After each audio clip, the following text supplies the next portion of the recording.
علم کا مطلب ڈگریاں حاصل کرنا نہیں، بلکہ سوچنے کی صلاحیت کو بڑھانا ہے۔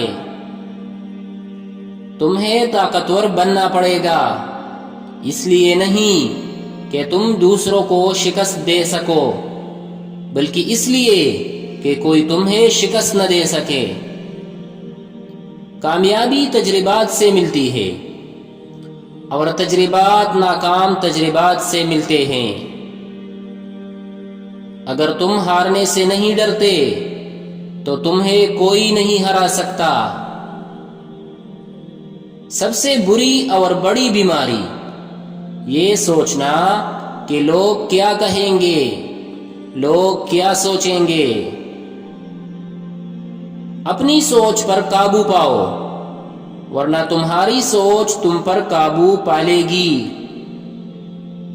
دنیا میں سب سے زیادہ سچ شراب خانے میں شراب پی کر بولا جاتا ہے، اور دنیا میں سب سے زیادہ جھوٹ عدالتوں میں مقدس کتاب پر ہاتھ رکھ کر بولا جاتا ہے۔